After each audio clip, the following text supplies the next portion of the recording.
This is the Catch a Break podcast, the insider's guide to breaking into and navigating the entertainment industry. I'm Julie Harris Oliver. You can find us at catchabreakpodcast.com and all the social media places at Catch a Break Pod, as well as all the podcast places.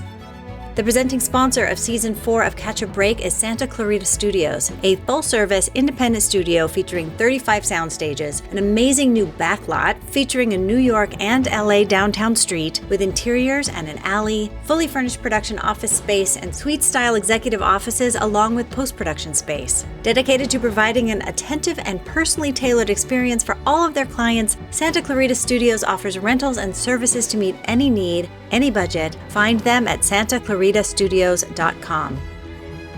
You know, what I watch depends a lot on what kind of mood I'm in. It's similar to how I feel about music. I love all kinds of music, but sometimes I'm in the mood for something like 80s rock, and others maybe reggae or jazz or let's be honest, show tunes. It really just depends. The same goes for what I like to stream. Sometimes I'm in the mood for drama, or my go-to superhero movies like The Batman or Shazam! Fury of the Gods. Some days I'm into home renovation like Fixer Upper, Welcome Home, or Hometown. Then an hour later I may crave some comedy like the HBO original Veep or Curb Your Enthusiasm or Big Bang Theory.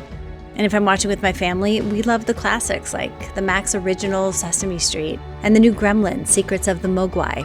Well, Max is my streaming destination with something for every mood I'm in, anytime. Plans start as little as $9.99 a month. Max, the one to watch. Subscription required. Visit max.com. We are continuing our Project Greenlight series where we talk to the cast and crew of Grey Matter and get the real behind the scenes of the behind the scenes. We are dropping these pretty fast, so if you want to start at the beginning, go back and start with episode 401. In this episode, I sat down with UPM Corey Sklov, production supervisor Miranda Pacheco, and assistant production office coordinator, APOC, Fiona Widerman. Okay, have a listen.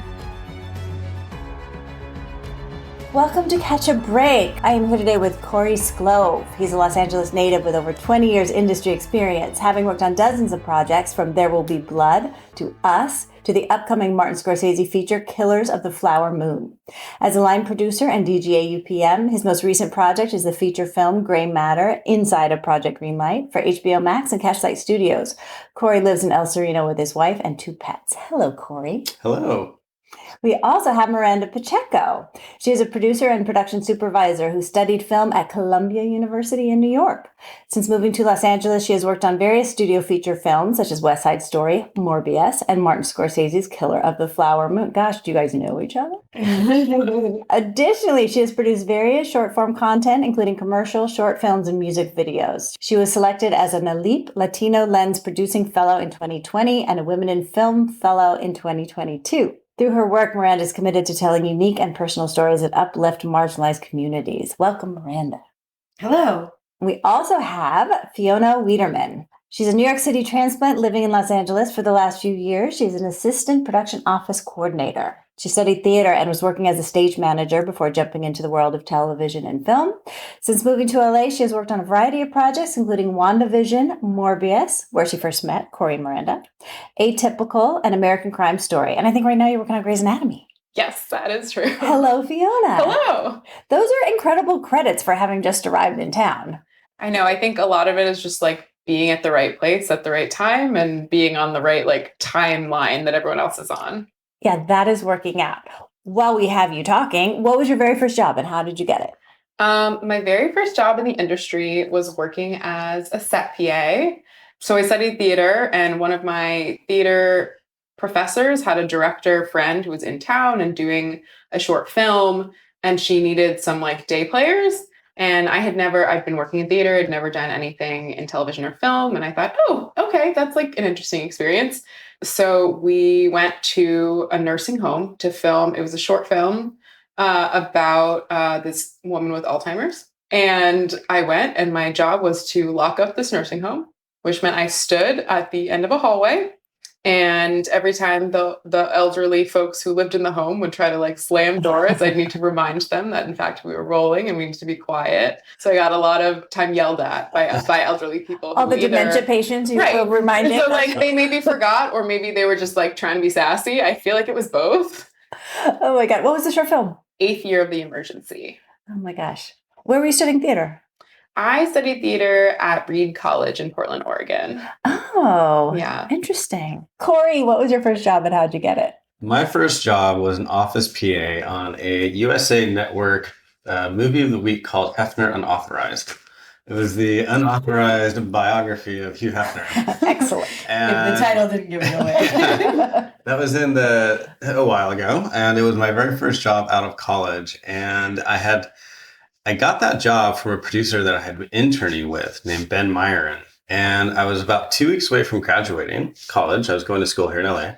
And I was sitting in his office. He was a very nice guy. And he asked me, well, what do you want to do when you graduate? I said, well, I want to get in development or something or another like that. And he thought, well, I have a movie going into production in a few weeks. Do you want to work on it in the office? I was like, that'd be great. He picked up the phone. He called the line producer and said, he was the lead producer on it. He called the line producer and he said, hey, I have this guy, Corey, who's just about ready to graduate college. He'd like to work on the movie. Can you please give him a job? And sure enough, they happened to be prepping right down the street. I went over and met the line producer. It was this woman named Leanne Moore.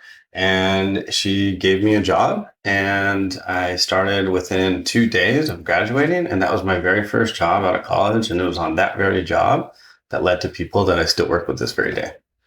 So. Wow. That worked out well. Crazy. Okay, Miranda, how about you? My first job where I was paid was an internship at Scott Rudin's company in New York. And then my first job that wasn't an internship was being a PA on commercial. How was that Scott Rudin job? It was really cool and crazy. And that's why I also think of that as more of my first job, because that was my first time working in the industry and getting a sense of what I wanted to do and what the industry had to offer and learning a lot of things that I was interested in. How'd you get the internship? I found a post on a job board for my college where an alumni who was an exec at Scott Rudin at the time had posted an opportunity. And then I replied to that post and I had an interview with them and they said, okay, well, we'll reach out to you in, the next few weeks. And then I did not hear from them again for 6 months. And I had to I chose to follow up with them like every week. No response, completely ghosted me. And then randomly out of the blue, they were like, can you start tomorrow? After 6 months, I thought about it. Yes, so it was kind of crazy. And you followed up every week for 6 months? Yes, or around, maybe not that much, but it was consistently. I consistently just emailed them to see if anything was happening. Okay, no, I think that is fairly unusual. People might give up after a couple times of following up and you never heard anything. Why did you keep following up? Or how was your headspace? Because it was in doing Scott that? Rudin, and I had nothing to lose because I was a college student who was looking for any break. There it is. Yeah, you have nothing to lose. What if they say no? You're no further, no worse off than you were a minute ago. Exactly. Okay, let's start talking about this whole Project Greenlight experience. Now, I know I've heard from other people, Corey and Miranda, that you had to call people and talk them into, offer them these jobs and talk to them about what it would be like being on camera. But let's back up to when you heard about what this job was and how it was going to be on camera. And what did you think of all that? Well, I guess I was reached out to by Jeanette Newlanda reached out to me, I think in February of 2022. I was working on another project in Pittsburgh at the time. And they reached out to me about the Project Greenlight series. And the first thing they said is, this is an opportunity. We would like you to come on as the unit production manager of the UPM. And this is an opportunity for you to, get to the DGA. Okay, so you weren't a DJ at UPM before this. Correct. So I've always been a production supervisor, working on mostly studio films. And, a lot of the times that job, does a lot of the same things as a DJ at UPM. Often. Yeah. And certainly on lots of the project I worked on, just the structure was such that was the case.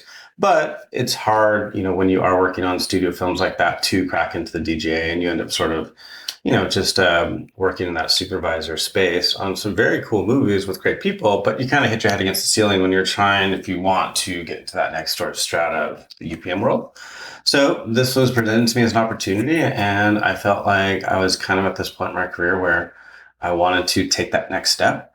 And, it was a tough decision, and it was something I know that I kept on, thinking, was that the right decision and going back on it? But at the end of the day, it was a great decision. And I think I worked with some great people. And, that was really the driving force to do the project, even in the face of the docuseries of it all. To me, that was the reward worth the stress or whatever came with the docuseries, I think. So let's talk about the DGA of it all. Because kind of once you make that leap, there's no going back, right? No, you can.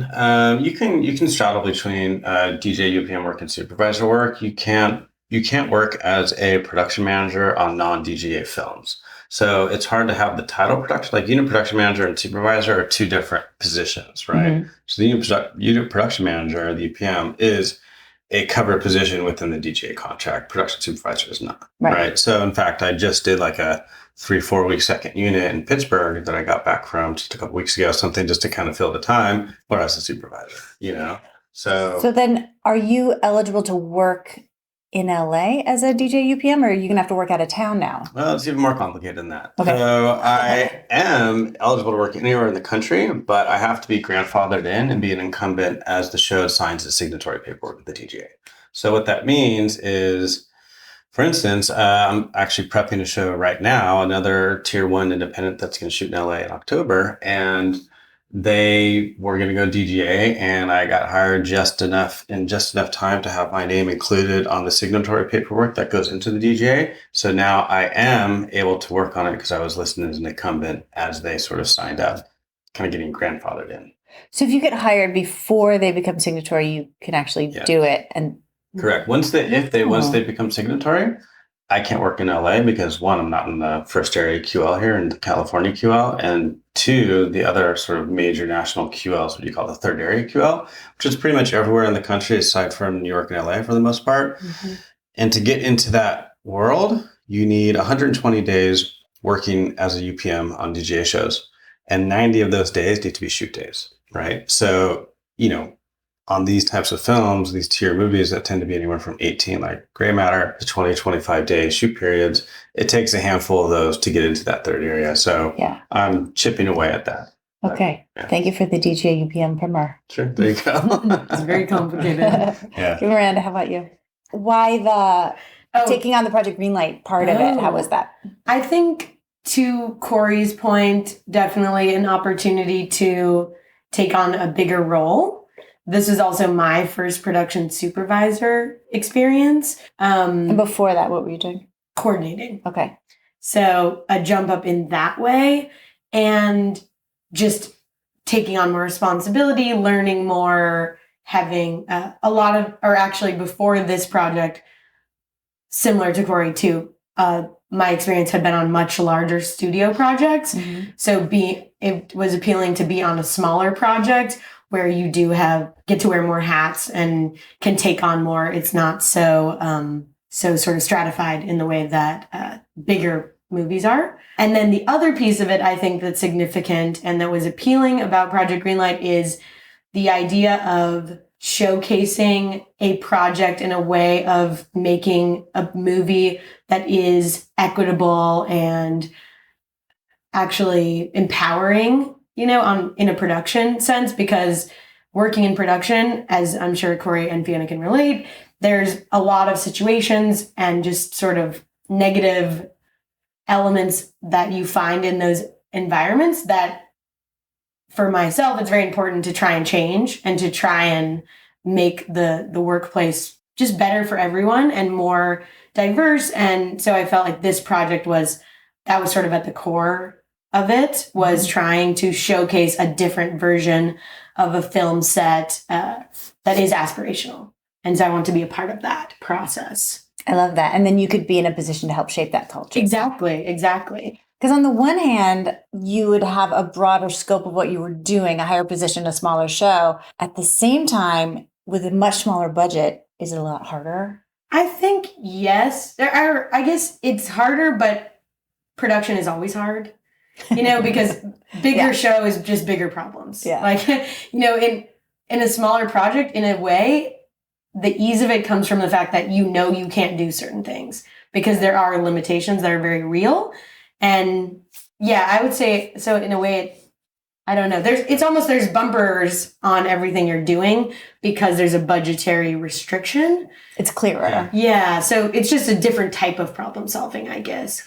And you have less people to solve those problems, which on a bigger show, you have more resources. So there's a lot more staff. Like our staff in production, the office was smaller. We didn't have a coordinator.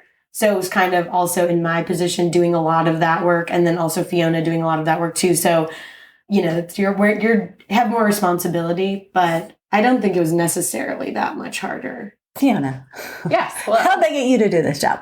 So funny. I was in between jobs. I was actually helping out a friend, helping her with wrapping up Picard. And I'm like driving home from Santa Clarita, which is always a trek. And I get a phone call from Miranda, and she starts talking, and she truly probably 20 minutes of just full explanation of she was trying to tell me she knew I was going to say no, and was like, but I really think it's great. We have the greatest team. It's amazing. Let me tell you all about Lady. And look at all of these things.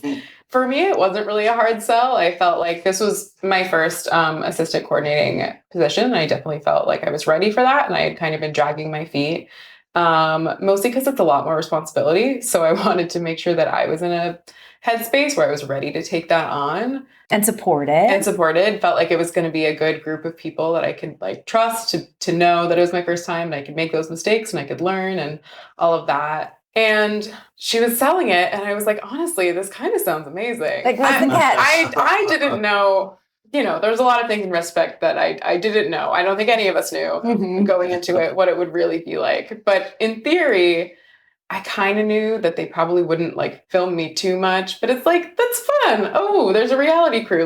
That's interesting. I like watching unscripted shows. I won't be the star, but I'll know the people in the show, and that'll be really interesting to see.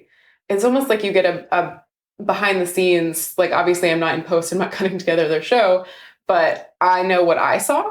So it'll be really interesting to see how it's presented and see how those narratives line up, how they don't, how a story gets told. Yeah, interesting. So what I'm hearing is that you were all bribed with promotions to get on this. Yeah, you're right. Definitely. The promotion and the ability to kind of, like you said, take on more responsibility that comes with those promotions. Yeah. And I think that the show really helped foster that sort of responsibility, because I think Jeanette and Yolanda, who are the main producers we worked with, were supportive from day one. And were very much just sort of here you go, fly, figure it out. You can fly, how to use your wings. So now's your chance. Right. And, I really enjoyed working with them. And I think us as a team really, obviously rose to the occasion. Totally. Well, as everyone is telling us, you totally did. So how did being on camera affect how you did your job? Did you have to do things differently? Yeah, Yes. it was really hard. I think, and did it get easier towards the end? I guess a little bit. Just like anything, certain things became second nature. But I found the hardest part was when we were in prep in the office, because Totally. it was so confined, and we only had a 6-week prep on this film, which is very fast. And in those 6 weeks, we had to crew up, which was very hard. Not only is it hard to crew up on a tier 1 movie in LA, it's hard to crew up with such little prep. And it's hard to crew up when you have to go to Project series, Greenlight. like everyone was talking about. Yeah. And it's so busy.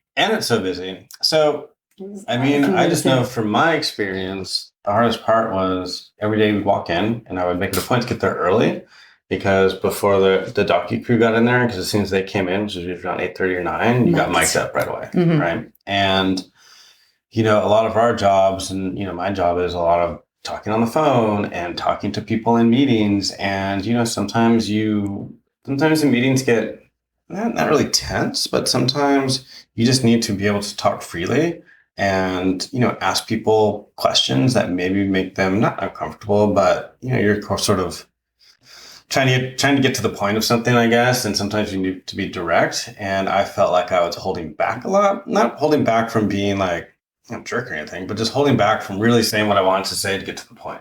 And it's hard to convey that on a text, or it's hard to convey that in an email. I found it pretty tough. And I feel like I couldn't do my job how I was used to doing my job. And I think in spite of all that, it still turned out, I think, as good as it could have. But Yeah. I know that on my job since then, it's been a lot easier. You're like relaxing. Yeah, not being filmed. Like I gotta think when you're making deals with people, I would guess both sides of that doesn't want that public. Correct. Every time you talk to someone on the phone, They wanted. Are you yeah, it going was to talk about the interesting. card thing? Like, so what happens is, because I was on the phone constantly, and at the very beginning, they'd always come in and ask, like, "Hey," they give me like a little script. Basically, when you have someone, they always want you to put on speaker, and you always had to let that person know that that the conversation was being recorded, right? And I think I played along for like a day, but then I realized this is actually very hard, and it's actually kind of slowing down my process and getting in the way of my process. And I just kind of stopped doing it, and they stopped asking me to do it. So I don't know if they understood that there was just a certain understanding there. Yeah. Like if they knew they weren't going to air that. Like if you put on speaker, much higher chance of that phone call getting on screen. Most people I talked to knew why I was calling and what was happening. Because I always kind of joke like, yeah, I'm like 24/7 pretty much. So like right now. Like right now. For example, is that okay with you? They're like, you're sure. I guess. All right, that's tough. But also, I think what's important is the context of how they were working with us in prep, as in our office was also their office. So they were set up pretty much right across the hall from where Fiona and I's office was.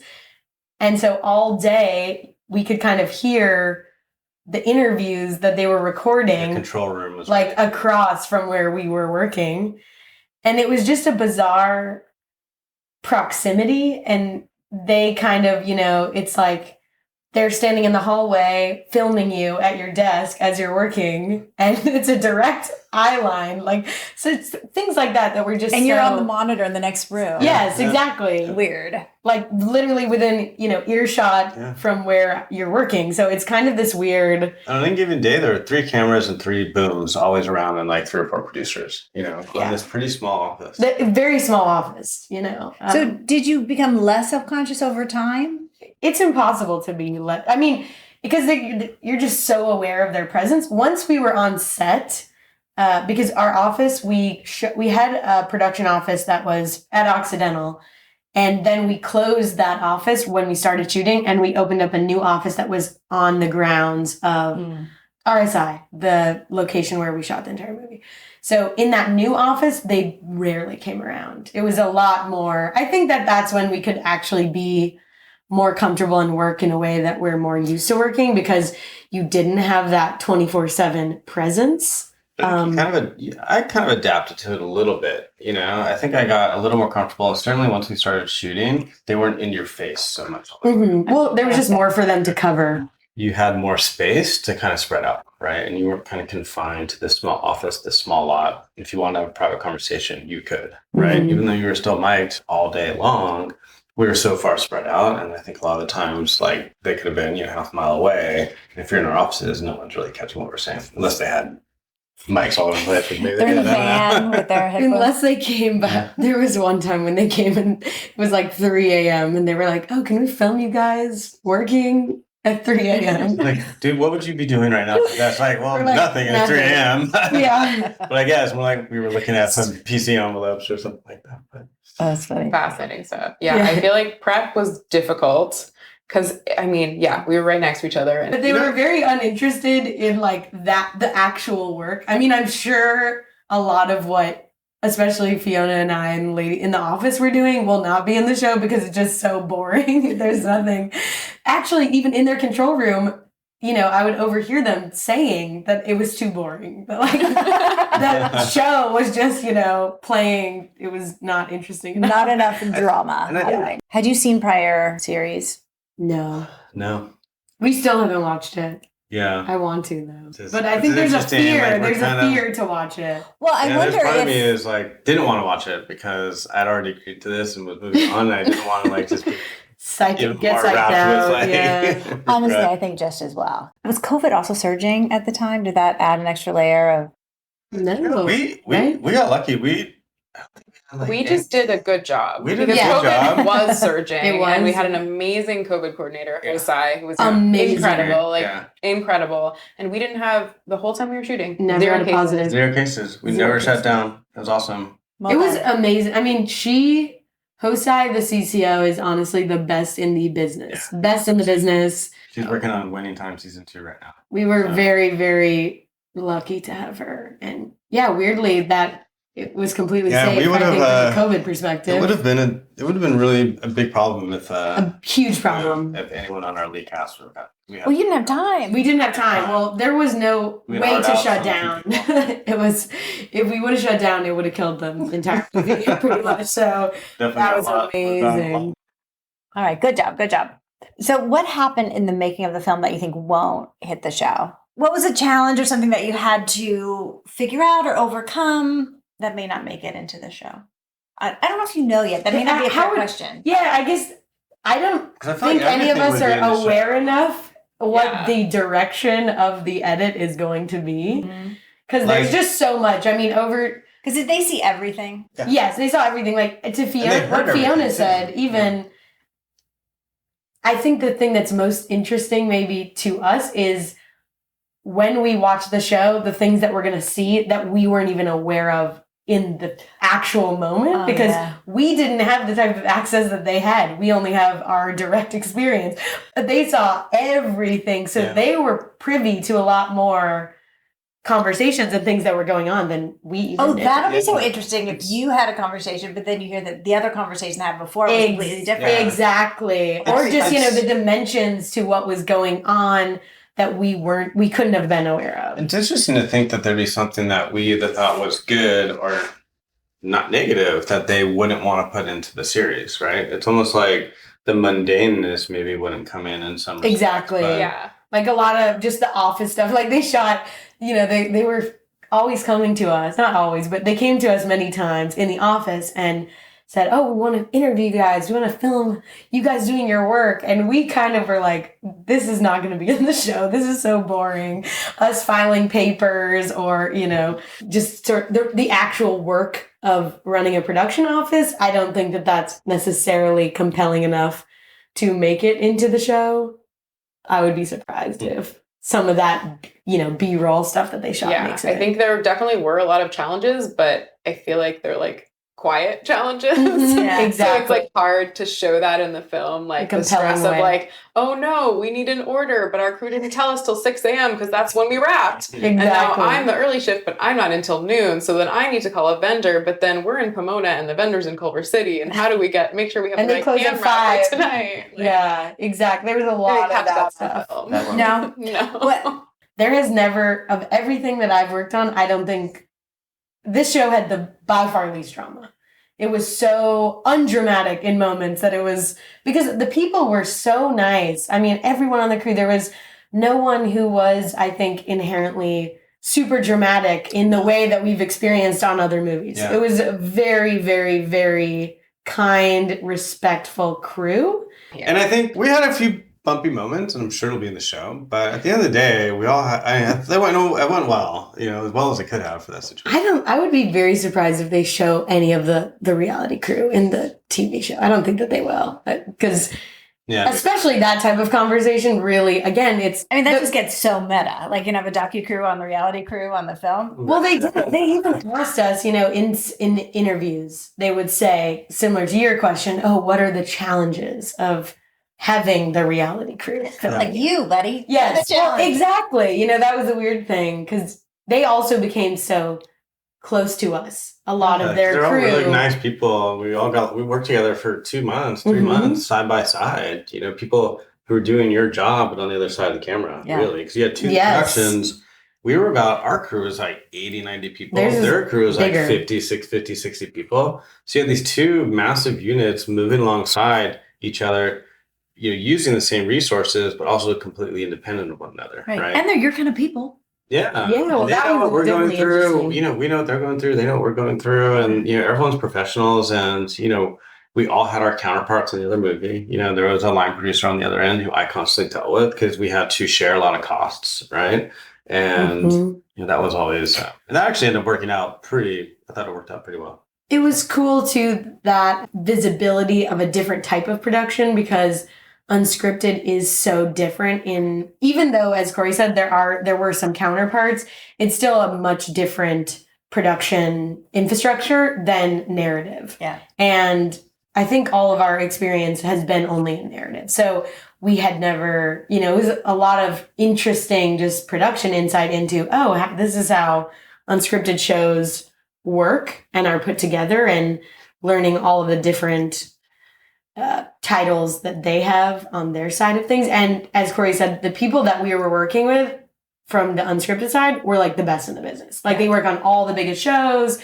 They're sort of at this elite level that's similar to a lot of the crews that Corey and I have worked with as well on the narrative side. So that was kind of cool too, to like work with the best in the biz for unscripted. I'm going to do a quick plug for a complete breakdown of narrative versus unscripted, season 1. Catch a break. Okay. Love it.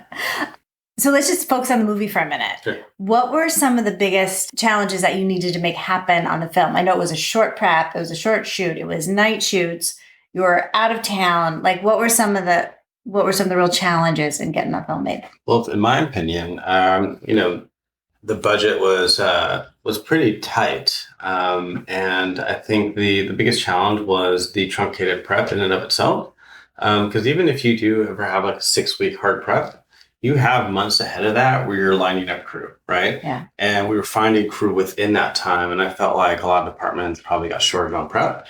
And movies like this are made in prep. And we had to make a change in our art department, 2 or 3 weeks in, which I think really set us back.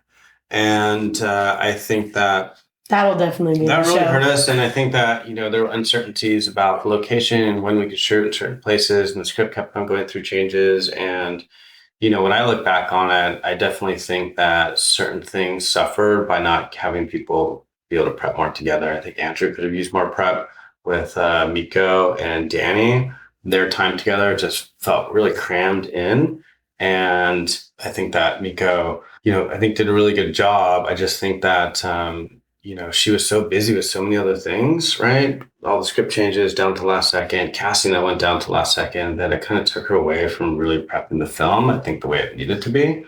And I think we had the visual effects side of things was pretty difficult on this. We never really had a cohesive visual effects unit team plan in place. And when I look back on it, from my point of view, I think that's something I definitely learned a lot about, and how I could have done a better job to sort of push that department forward and get a lot of that answered. And I think there were times on set where it could probably slowed us down by not having a clear idea of what we wanted to do visual effects wise. And I know in post it's been a thing, but I think they're figuring it out. And like I said before, the docuseries would also, I think, sort of hampered some of the prep that we could have gotten done in normal.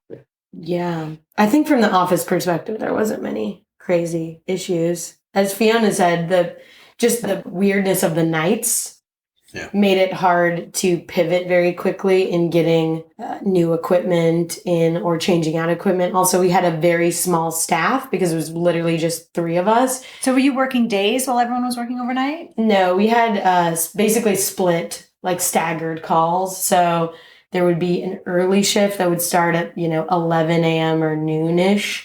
And then a later shift that would probably come in at like 1 to 2. So, and then we just were in that window. But we wouldn't stay through the whole night. Usually some nights I would stay through until the early morning hours. But there wasn't that much for us to be doing super late in the AM. So we would kind of be, about afternoon through the middle of the night. So if something happened overnight, like that you needed to like order new equipment or something in the morning, we just find that out when you come in and try to get it done in the afternoon. Exactly. Yes. I think, talked a little bit about how communication was challenging, but like that truncated time period to get things done is challenging. Also difficult that there wasn't really like one mode of communication. So like somebody would text Corey at like 4 a.m. and then like Corey would tell Miranda, and then I'd find out at like 11 or like, and then we couldn't get drivers because we couldn't bring drivers on early because they have to work overnight. Right. So we'd have to, Lady, who's amazing, did so much driving. So much driving. Like her knee was hurting because of all the driving she was doing. We had to go back and forth. Because the camera house that we used was all the way in Culver City. I know in retrospect, I guess we didn't know exactly where our location was before we picked the camera vendor, but I wish that we had factored in our vendors where we were going to be. Yeah, I think Corey and I were talking about this the other day. We probably would have gone with maybe a different camera vendor, but Did a good job. yeah, did a good job in some ways. So would you have to check in? Like, would drivers check in with you before they left LA? Like, do you need me to pick something up on the way in? Well, it was just so Made that small. You couldn't really. Made it work from time to time. Yeah, but our transpo department was so small that it was just they could not really help us that much in the office just because of the hours and just the number of drivers that they had was very, very limited. So they were a really well-run department, and they did help us out as much as possible. But a lot of it was, we just kind of, as a department of 3 people, had to just make stuff happen, basically between the hours of 12 and 5 p.m. I got really, really comfortable talking on the phone because I found out pretty quickly no one was going to respond to my emails as fast as I needed them to. Exactly. Like they didn't have the urgency that I have because why would they have urgency about this thing? They don't really know how much I need something. So a lot of phone calls, a lot of phone calls. And I think in the beginning it was kind of weird. I'm like, first time as an assistant coordinator, never really interacted with vendors that much individually. I feel like by the end of it, I could cold call truly anyone and be like, hey, so I need this thing. Here's when I need it. Here's the urgency. Like exactly. Yeah. And that was the good part about it was just such a masterclass in a way, but then also our team of myself, Fiona, and Lady was so strong. I mean, honestly, was very, very strong for the demands of the project. I think there was nothing we could have really done better. One of the hardest things I think you guys had to deal with, and Lady shouldered most of this, was the courtesy hotel aspect of it. Oh, that's true. That was huge. Yeah, shooting out in Pomona. I'm sorry, say that again. The Courtesy Hotel. Courtesy Okay, talk about that. So shooting out Pomona, you're technically within the 30-mile studio zone, right? Which is as the crow flies. It's a 30-mile radius from Los Angeles and Beverly, I think, right? Yeah. And Pomona is literally on the edge of that. But because we were shooting, through the night, people were driving out there in traffic, and then they were going home in traffic too. And you had people who lived in Rush Hills, Calabasas, driving all the way. So you over 100 miles. People were driving. It's not a requirement, but of course, for safety, you have to offer it. Yeah. And it was something where we just asked people to let us know, do you need one? And sure enough, they so used many it people every night almost. And we were also trying to be, as efficient with the money as possible. And Lady did such a good job of constantly staying on it. And, I think she did a great job where we always had a room to offer someone. They needed it. And we also didn't overspend. And it was just that perfect balance of being able to offer the people rooms, but not spending $20,000, $30,000 more dollars than we needed to. Yeah. I think we ended up spending almost $40,000 in courtesy hotels as well. Would she have to manage that real time with the hotels to make sure? Yes. And then she would leave at a certain point, right? And then she'd let us. She'd hand off it to me, and then there would be a handful of people, and people knew to either reach out to me, and I had sort of a stash of 5 hotels in my pocket that I'd say, well, go here. But then we just got to the point. I was like, okay, who wants hotels this week? just book them out. And we just booked them out, and then people were really grateful that we were doing that, and so many people came up to us and just thank you for the hotel. It saved us. And it was also exactly when the state fair was happening. It was also happening in Pomona. Oh my God. So the hotel business, Lady was calling every hotel. They'd switch, the shifts would switch because our timing is weird. So she'd be talking to one person, and then they would go home, and then she'd have to talk to the next person and start reiterate. And I mean, by the end of it, I think they started to just know who Lady was. Oh yeah, she was talking to the same people. Yeah, that was a challenge, and I think the challenge paper shooting RSI was a challenge. Just the commute itself, the long nights out there. Mm-hmm. People and there were times where we were trying to open up the world a little bit and find locations within the RSI world that didn't feel like RSI. And I'm sure Yvette can speak to that better when you talk to her. There was obviously we wanted to go bigger and further afield to show more of a world out there. But, financially, in the way our schedule was, it was very hard to really move anywhere outside RSI because we had a jam-packed schedule into 18 days. That was pretty aggressive. And we did it, but it was tough. I did want to ask, I know so many people have talked about most diverse crew ever, really great culture. Were you all involved in the hiring of that? And was it different than how you normally hire? And how did you go about doing it? 100%. Yeah, that was actually one of the best parts of the process and this project. One thing which I'm sure people have plugged, obviously Jeanette and Yolanda will plug Groovy.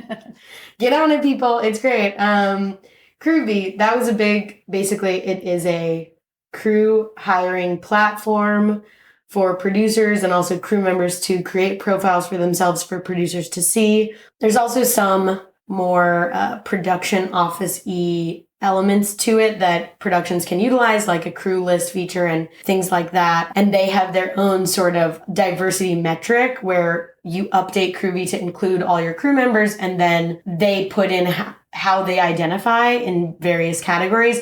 And then it will sort of tell you if your project meets a certain standard of diverse hiring. So our show was, I think, far and above the standard that they have even.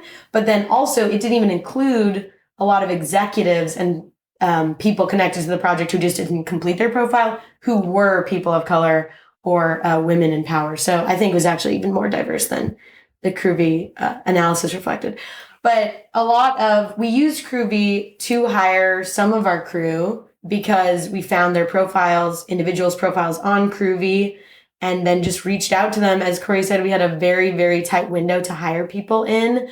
So a lot of it was just calling as many people as we could who seemed like they would be a fit for the project based on their experience and their potential willingness to work on a tier feature. And we found a lot of great people from there. And then otherwise just from the normal hiring way of, word of mouth or people that Jeanette and Yolanda had known or Corey and I had known, like obviously Lady and Fiona, who we had both worked with before. Yeah, and it was just important. One of the first things that Jeanette and Yolanda told me when I first interviewed with them is how important it was to build out a diverse crew. So I think with them, along with the help of Groovy and, obviously all of us feeling like it's a very important piece of this business, it was instilled from the start. And certainly by, hiring Miko as the director, then on down, it was important. And I think we did a very good job. So what would you say to people who say, it's so hard, it's going to slow me down, you're asking me to introduce risk onto my production? What would you say to them? You have to try. Yeah. It's not a good enough reason to not do the work, especially with platforms like Groovy. And even just from what we saw, I think the concern of, I'm going to have to extend myself more as a manager because I'm potentially taking a risk hiring someone who doesn't necessarily have the resume or the experience, or I'm not familiar with them, haven't worked with them before. All of those don't outweigh the obligation that everyone who is a manager in this industry has to make things more equitable. And then the other thing too is it was like I said, the crew was so kind, was so respectful. There was such a energy and a goodwill that people had. And that is a benefit in itself that maybe outweighs some of the other difficulties of having to put in more work or, help people to learn how to work in a way they may not have known before. And I think people who say it's going to slow me down or this, I think that comes out of just fear, and insecurity potentially, and your own job and fear for your job, that if you go outside of your comfort zone, that it could reflect poorly on you. And I think, we all have the responsibility and duty to take the chances, and make sure that our crews represent the world we live in. Yeah. I would say also, just to add to that, when you work with the same people, everyone has the same vision, you're all on the same page, and it might be easy, but I do think that you legitimately will make better art. Like your project will be better, the story will be more nuanced because you're getting different viewpoints, not like the same people that you've worked with forever. Mm-hmm. Sure.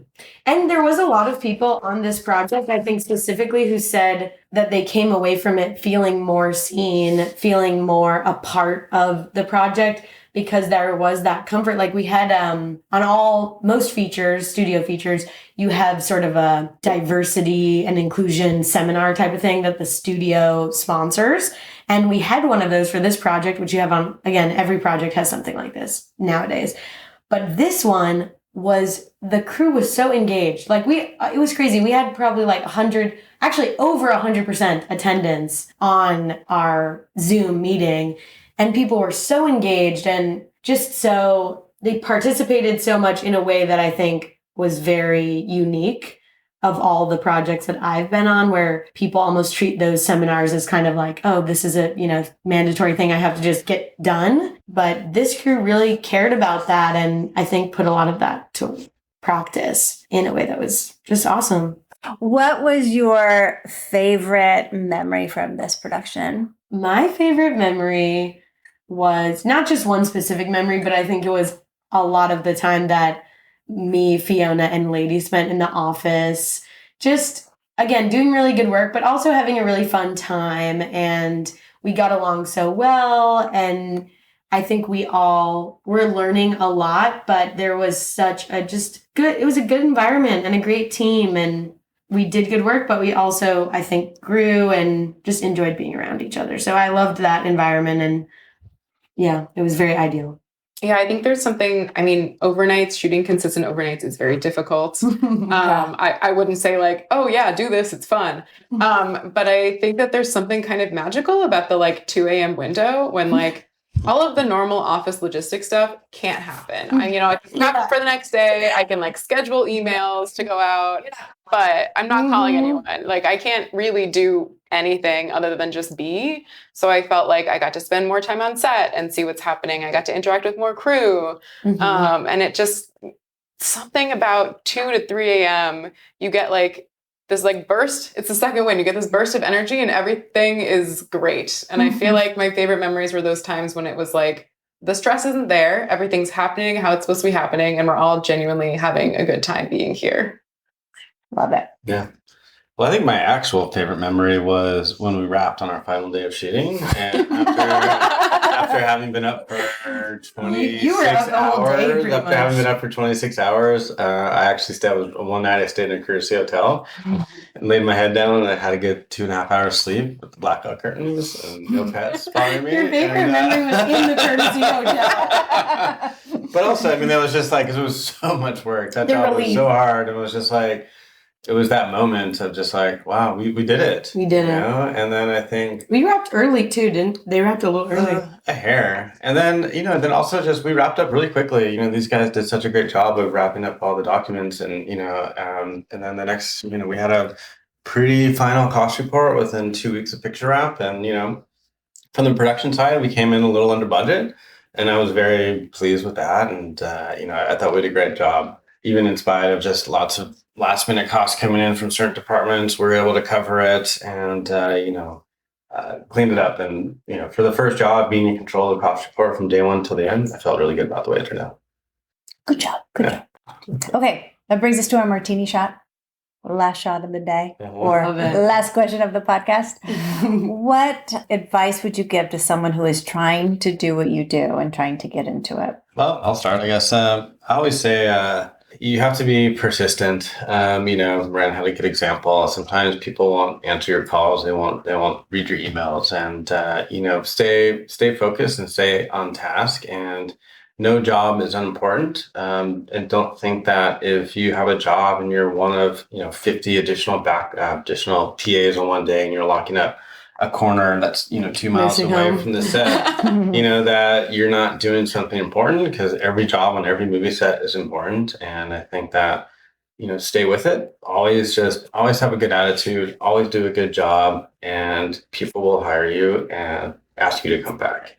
It can be frustrating when you get in jobs. Sometimes you want to move up quickly, and you want to have access to certain people, and be close to the camera or whatever. But there's so many important jobs in the movie set, and everyone's job is important, and just keep at it, and stay with it, and have a good attitude, and you do all right. The tension between you want to move up quickly and the industry needs everyone to really be experienced, and to not move up too quickly.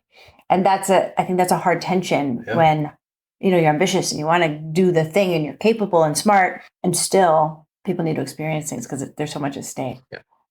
And that's how you learn. In production, you can't really know how to do a job until you actually do it a bunch of times. And even still, you continue to learn so much, even doing the same job over and over, because every project is different and has different challenges, and the industry is evolving in a different way. And ideally, you're working with new people. I think that that's an interesting question, though, because I would say it's almost in production. You don't necessarily need to think about how to become a production supervisor or how to become a UPM. It's like just work opportunity to opportunity, and then you'll find out what you're going to do the best at and also what is the most interesting to you. I didn't start out in the industry thinking that I wanted to be, working in physical production or being a production supervisor, but that just happened naturally in a way where my jobs added up to, oh, this is something that could be interesting for me and that I could be good at. Did you think you were going to do something different? Yeah, I started in development and then I worked actually in management. So I had worked in many different sides of the industry before coming to freelance production. And it's almost like every time you think, oh, this is the job I want to have in 10 years, then life intervenes and you end up doing totally different work than would lead you to that. So some of it, I would say best advice is just embrace the process and don't put pressure on yourself to have any sort of title by any sort of timeline, because the exciting thing about production is that you don't need to plan in that way. You can really take it opportunity to opportunity. And I think that you'll actually learn more if you're just focused on, as Corey said, doing really good work in whatever position you're in. And then once that's over, evolve onto whatever is next. I would just say enjoy the journey, and the end will sort of manifest itself through that process. Great advice. Fiona. I would say, just to give like really specific advice, this is something that I'm personally working on, and it's hard, but you have to ask. You have to ask people for work. People don't know that you're looking for work. Maybe someone will contact you. Miranda contacted me. It was great timing, but you need to put yourself out there, which can be scary. You can feel like you're bothering people, but either they'll respond or they won't. And they're never going to just like drop jobs in your lap until you're like much more established. You need to keep asking, even if it's uncomfortable. You need to reach out to anyone you know and say, hey, do you know anyone looking for XYZ? Whether it's like a day playing job, or like I have worked subbing in for people on vacation like a bunch recently. And that's been a really great way to just expand my circle, expand who I'm meeting, and like different production environments. Just got to keep putting yourself out there. And all it takes is for that one person to be like, oh, wait, Nick emailed me the other day and I know someone's looking for a PA, and boom, and it's just that's actually really good advice. I also wanted to ask you, and I have no idea how old you are, but you were talking about how this is a job where you were on the phone having to call people all the time. And I think there's a whole generation coming up who just texts, doesn't like to answer the phone, doesn't like to talk on the phone. Talk about that necessary skill. Yeah, I think growing up, I was on the phone a lot. And then I feel like I grew up with like, you have 3 texts, they're for emergencies. You can't really text. So it was always phone calls. I know we're not in that world anymore, but that's kind of where my mindset is. You grew up with unlimited data. I know. But honestly, calling is so much faster. I want everyone to go back to calling. It's much more efficient. We're all driving here. It's much safer to call. Like, make the phone call. You can catch someone anywhere, even if they're like stepped away from their desk for a second. You will get that answer so much faster, and you will get to just keep going on. You get to move forward. You won't be sitting, waiting, anxious for an email that like may or may not come. Plus, you can explain. I don't know, for me personally, I do such a better job of communicating what it is I'm after when I talk to somebody, as opposed to trying to write a very succinct and, There's a human element to phone calls that is very important in our business, especially with vendors, because you're not just building a relationship with them for one project. Those are people that you're probably going to be going back to many times, especially in the office, as you do features moving forward. So yeah, it's really great. And it comes in handy a lot, because then you can ask for favors from those people if they know you and have a connection with you. Yeah.